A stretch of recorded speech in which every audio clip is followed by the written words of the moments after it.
नमस्कार साथियों, हमारे चैनल में आपका स्वागत है। देखिए साथियों, आज का हमारा टॉपिक है खिलजी वंश। खिलजी वंश से संबंधित काफी सारे सवाल पेपर में पूछे जाते हैं। हम उन्हीं सवालों की चर्चा करेंगे जो नेक्स्ट एग्जाम में पूछे जाने वाले होते हैं। आपको जो इतिहास है वो रटने की कोई आवश्यकता नहीं है, मात्र हम आपको एक कहानी के जरिए पूरे इतिहास को क्लियर करते हैं। जो इतिहास के हम 2 पार्ट बना चुके हैं, हमारा तीसरा पार्ट है। यदि आपको पहले 2 पार्ट देखने हैं तो देख सकते हैं, क्योंकि वो भी हमने कहानी के जरिए क्लिक किए हैं। ठीक है, उसके बाद देखिए साथियों, जिसने हमारे चैनल को लाइक नहीं किया और लाइक कीजिए, सब्सक्राइब कीजिए, कमेंट जरूर कीजिए, जिससे कि हमें पता चलता है कि हमारी वीडियो में क्या कमी है और हमें नेक्स्ट वीडियो किस टॉपिक पर बनाना होता है। तो कमेंट जरूर करिए और साथियों हमारी वीडियो को पूरा जरूर देखिए, क्योंकि एक बार यदि आप वीडियो देख लेते हैं तो आपको दोबारा इतिहास रटने की कोई आवश्यकता नहीं पड़ेगी। इसलिए हम वीडियो में चित्र डालने की कोशिश करते हैं, जिससे कि आपको आसानी से कहानी याद हो जाए। देखिए शुरुआत करते हैं। खिलजी वंश का संस्थापक था जलालुद्दीन खिलजी। इसे ट्रिक के जरिए क्लियर करते हैं। खिलजी वंश का संस्थापक था जलालुद्दीन खिलजी। मैंने यहाँ पर एक ट्रिक लिख रखी, JAM खाओ। देखिए, जे का मतलब जलालुद्दीन, ए का मतलब अलाउद्दीन, एम का मतलब मुबारक और खाओ का मतलब खुसरो खां खिलजी। देखिए अब मैं ट्रिक को, ये मैं अंडरलाइन किया है, ये आपकी ट्रिक। दोबारा समझा देता हूँ ट्रिक क्या है। JAM जैम खाओ। फिर दोबारा समझा देता हूँ, JAM जैम खाओ। जे का मतलब जलालुद्दीन, ए का मतलब अलाउद्दीन, एम का मतलब मुबारक और खाओ का मतलब खुसरो खां खिलजी। तो ये पूछा जाएगा कि खिलजी वंश में कितने शासक आए थे, तो आप आसानी से बता सकते हैं, इसमें आए थे 4 शासक। कौन थे? जलालुद्दीन, अलाउद्दीन, मुबारक खिलजी और खुसरो खां खिलजी। तो खिलजी वंश के आपको सारे शासक याद हो गए। उसके बाद पूछा जाता है खिलजी वंश ने कब से कब तक दिल्ली पर शासन किया। तो खिलजी वंश ने किया था 1290 से लेकर 1320 तक दिल्ली पर शासन किया, और ये दूसरा मुस्लिम वंश था जिसने दिल्ली पर शासन किया था। और ये पूछा जाता है जो खिलजी वंश था ये मूलतः किस देश का था, तो ये था आपका तुर्किस्तान का। देखिए, खिलजी वंश का संस्थापक था आपका जलालुद्दीन खिलजी। जो जलालुद्दीन खिलजी था उसे 2 वर्गों का समर्थन प्राप्त नहीं था। वे 2 वर्ग कौन कौन से थे?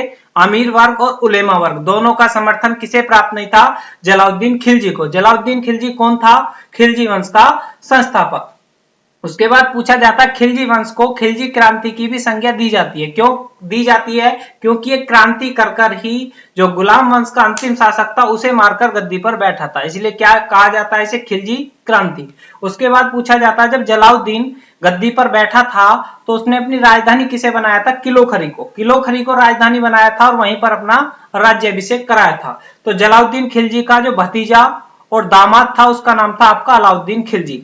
अलाउद्दीन खिलजी जो था वो जलालुद्दीन को मारकर ही गद्दी पर बैठा था। देखिए, जब जलालुद्दीन खिलजी जो था वो 1290 में गद्दी पर बैठा था, उसके बारे में पूछा जाता है 1290 में तो गद्दी पर बैठा था, और इसकी मृत्यु कब हुई थी? ये 1290 में गद्दी पर बैठा था और 1296 में इसके भतीजा और दामाद कौन था? इसका भतीजा और दामाद था अलाउद्दीन खिलजी। अलाउद्दीन ने क्या कर दिया? इसकी हत्या। अलाउद्दीन ने इसकी हत्या करके गद्दी पर कौन बैठ गया? अलाउद्दीन खिलजी। अब जानते हैं अलाउद्दीन खिलजी का इतिहास। उसका इतिहास थोड़ा विस्तृत है, जानने की कोशिश करते हैं। देखिए, अब जानते हैं अलाउद्दीन खिलजी का इतिहास। अलाउद्दीन खिलजी के बचपन का नाम पूछा जाता है, उसके बचपन का नाम अली व गुरसप्पा था। किसके नाम बचपन का नाम था? अलाउद्दीन खिलजी के का।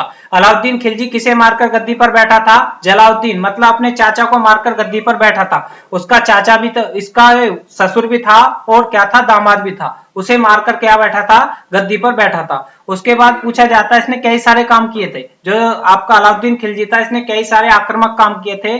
खुले में जो शराब थी उसकी बिक्री पर रोक लगाई थी, सबसे पहले किसने लगाई थी? अलाउद्दीन खिलजी ने। उसके बाद पूछा जाता है जनता के, जो जनता थी उसके प्रति उदार नहीं था, एक कठोर व क्रूर शासक था, क्योंकि इसने कई बार किया था। इसने एक सबसे पहला काम चलाया था जिसे कहा जाता था आपकी बाजार नियंत्रण प्रणाली। बाजार नियंत्रण प्रणाली क्या होती थी? जो अलाउद्दीन खिलजी था बाजार में घूमकर निरीक्षण करता था, ये देखता था यदि कोई आदमी कम तोलता पाया गया तो उसके शरीर से इतना मांस काट लेता था। तो ये क्वेश्चन पेपर में कई बार बनता है, ऐसा कौन सा क्रूर शासक था जो कम तोलने पर शरीर से मांस काटता था? उसका नाम था आपका अलाउद्दीन खिलजी। अलाउद्दीन खिलजी का जो ये पूछा जाता है उसका मंत्री जो था उसका नाम था मलिक काफूर।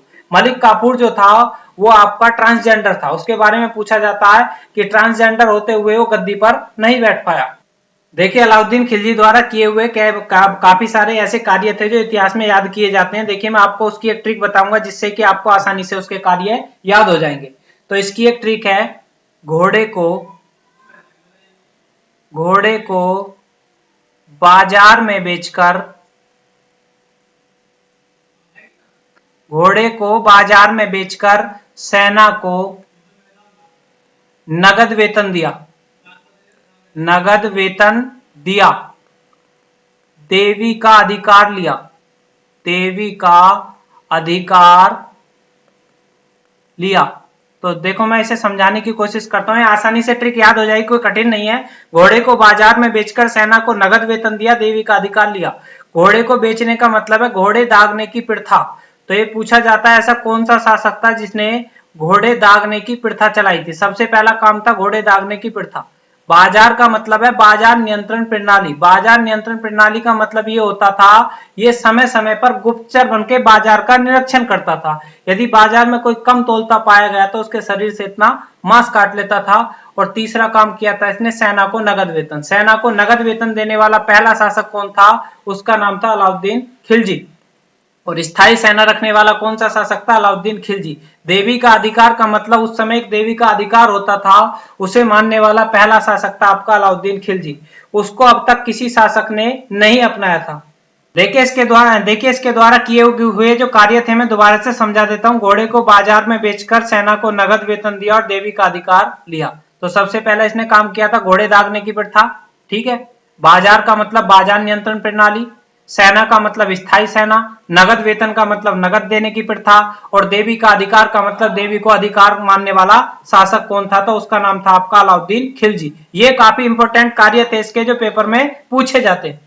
देखिए साथियों, आपके सामने एक चित्र दिया हुआ है, एक घंटी बनी हुई है, एक लाइक का बना हुआ है। खतरे की घंटी, आप इसे बजाएंगे तो बड़ा फायदा रहेगा, क्योंकि आने वाली हमारी जो वीडियो होंगी वो आपको डायरेक्ट स्क्रीन पर दिखेंगी, आपको बार बार ढूंढने की कोई जरूरत नहीं पड़ेगी, ठीक है। तो आप इसे क्या करें, इसे नोटिफिकेशन को ऑल कर लीजिए। देखिए आगे इसके बाद आपका पूछा जाता है अलाउद्दीन खिलजी द्वारा किए गए कार्य। देखिए अलाउद्दीन खिलजी द्वारा किए गए कार्य की मैं आपको एक ट्रिक बताता हूं शानदार सी, जिससे कि आप आसानी से इसे याद कर सकते हैं।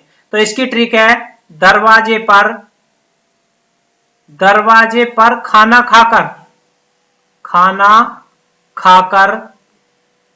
1000 किले बनवाए, 1000 किले बनवाए।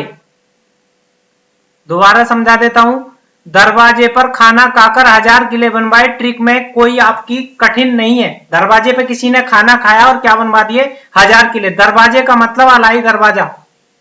तो ये पूछा जाता है अलाई दरवाजा किसने बनवाया था, अलाउद्दीन खिलजी ने बनवाया था। ये कहां पर है आपका, अजमेर में।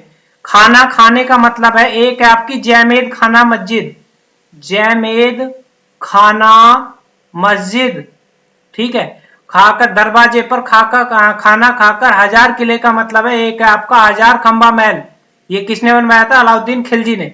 और किले का मतलब है सीरी का किला, ये भी किसने बनवाया था, आपका अलाउद्दीन खिलजी ने। ये इसके द्वारा बनवाई गई क्या थी, इमारत। देखिए मलिक काफूर के बारे में क्वेश्चन पूछा जाता है। मलिक काफूर ने जो अलाउद्दीन खिलजी के मरने के बाद उसका एक पुत्र था, उसे अंधा करवा दिया और स्वयं शासन करने लगा। लेकिन जो आपका अलाउद्दीन खिलजी था, उसका जो तीसरा पुत्र था उसका नाम था मुबारक खिलजी। मुबारक खिलजी ने 1316 में मलिक काफूर की हत्या करके स्वयं सुल्तान बन गया। उसके बाद इसके बारे में क्वेश्चन पूछा जाता है मुबारक खिलजी के बारे में। मुबारक खिलजी को खलीफा बादशाह के नाम से जाना जाता है, क्योंकि ये जो शासन काल में कभी भी किसी भी वेशभूषा में शासन में आ जाता था, इसीलिए लोग इसे खलीफा बादशाह के नाम से जाना जाता है। किसे, मुबारक खिलजी को। तो जो कुतुबुद्दीन मुबारक खिलजी वो भ्रष्ट शासक था और विशेष वेशभूषा में इसलिए शासन में आता था, तो उसे बगदाद का खलीफा की उपाधि ना देते हुए उसे खलीफा घोषित किया गया, क्योंकि खलीफा उस समय जो बगदाद का खलीफा एक महान शासक होता था और खलीफा एक रंगीले शासक को कहते थे, ठीक है। उसके बाद मुबारक खिलजी को मारकर गद्दी पर बैठा था नसरुद्दीन खुसरो शाह, और ये गद्दी पर कब बैठा था, 1320 में। इसका मकसद कोई शासन करना नहीं था, इसका मकसद था खलीफा को खत्म करना, क्योंकि ये जो खलीफा था ये इस शासन की जो आबरू थी उसे खत्म करते जा रहा था, इसलिए गुस्से में से मार दिया। आगे देखिए इसके बाद आपका खिलजी वंश का शासक आता है। लास्ट खिलजी वंश का शासक है, उसका नाम है खुसरो खां खिलजी। उसका पूरा नाम था नसरुद्दीन खुसरो खां खिलजी। उसने मात्र 12 दिन तक राज्य किया था और उसकी हत्या करके खिलजी वंश का अंत कर दिया था। किसने, गाजी ने। और गाजी का पूरा नाम क्या था, गयासुद्दीन तुगलक। और इसके बाद जो आपका चलेगा तुगलक वंश चलेगा। देखिए साथियों, इसके बाद आपके कुछ क्वेश्चन थे जो अलाउद्दीन खिलजी के बारे में बच गए हैं, आपके काफी सारे पेपर में पूछे जाते हैं, मैं थोड़े से समझा देता हूं। देखिए अलाउद्दीन खिलजी जो था और एक वहां का राजा था, राजा रतन सिंह, जो मेवाड़ का राजा था, उसकी पत्नी काफी सुंदर थी, उसका नाम था पद्मावती। पद्मावती के ऊपर क्वेश्चन पूछे जाते हैं। फिल्म बनी थी पद्मावती, और पद्मावत एक रचना है जो किसने लिखी थी, मलिक मोहम्मद जायसी। तो इसमें पूछा जाता है फिल्म कब बनी थी, सन 2017 में बनी थी, और इसका विरोध कहां पर हुआ था, ये हुआ था आपका राजस्थान में। उसके बाद इसके ऊपर क्वेश्चन पूछा जाता है रतन सिंह कहां का राजा था, मेवाड़ का राजा था। उसके बाद पूछा जाता है कि रतन सिंह के दरबार में एक पंडित रहता था, उसका नाम था राघव चेतन। और राघव चेतन जो पंडित था वो एक चमत्कारी पंडित था, वो किसी को किसी भी वेशभूषा में बना देता था। तो उससे जब उसके दरबारी परेशान हो गए तो उसने शिकायत की थी राजा रतन सिंह से कि आपका जो पंडित है, ये जो चमत्कारी पंडित है, ये पाखंडी पंडित है, जादू टोने वाला पंडित है। तो महाराज जो है, महाराज को उसकी असलियत का पता चला और उसे दरबार से निकाल दिया। वो दरबार से निकालने के बाद कहां चला गया, दिल्ली। दिल्ली चला गया किसके पास, अलाउद्दीन खिलजी के पास। अलाउद्दीन खिलजी के पास जाकर जो रतन सिंह की पत्नी थी पद्मावती का गुणगान किया कि वो बहुत सुंदर है, उसे तो देखने के लिए लोग दूर से आते हैं। तो उसके बाद तब अलाउद्दीन खिलजी ने किस पर आक्रमण किया था, राजा रतन सिंह पर। और उसके बाद जो पद्मावती थी उसने क्या किया था, अपना दाह संस्कार कर लिया था। उसके बाद यहीं पर आपकी कहानी समाप्त होती है।